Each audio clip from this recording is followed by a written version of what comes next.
ఇదే AMB mall, ఇక్కడ అన్ని దొరుకుతాయి. ఏఎంబి మాల అంటే అమితాబ్ బచ్చన్ మాల? ఏఎంబి అంటే అమితాబ్ బచ్చన్ మాల్ కాదు, ఏషియన్ మహేష్ బాబు మాల్. ఎలా ఉంది మాల్? మాలేమో గాని ఫిగర్లు సూపర్ ఉన్నారు మామ. ఇదేంటి జారుడు బండ?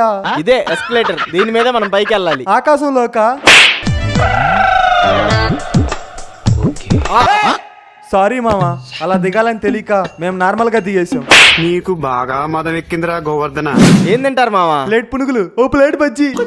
దున్నపోతుల తిని ఇక్కడ పునుగులు బజ్జీలు ఉండవు. పిజ్జా, బర్గర్, శాండ్విచ్ మాత్రమే ఉంటాయి. ఇందాక ఇక్కడ అన్ని దొరుకుతాయి అన్నావు. నేనేమంటానంటే ఇదే గేమింగ్ జోన్, మీకు నచ్చిన ఆట ఆడుకోవచ్చు. పదరా కర్ర బిల్లాడదాం. ఒరేయ్ ఇక్కడ కర్రా బిల్ల కోతి కొమ్మ ఆడకూడదురా, వీడియో గేమ్స్ ఆడుకోవాలి. ఈడొకడు నచ్చిన ఆట ఆడొచ్చు అంటాడు, ఆడితే తప్ప అంటాడు. సారీ మామ మామ ఏమైందిరా? వీడు నన్ను మోసం చేశాడు. ఏమైంది? వీడు ఐస్ క్రీమ్ తిని బిల్లు పే చేయట్లేదు సార్. కప్ ఐస్ క్రీమ్ 5 రూపాయలు అయితే ఈడేంది మామ 300 అంటాడు. నీలాంటి లోకల్ని నాలాంటి రాయల్ని ఒకే రోడ్డు మీద తిరగనిస్తాం చూడు. ఈ సిస్టమ్ ముందు దాన్ని అనాలి.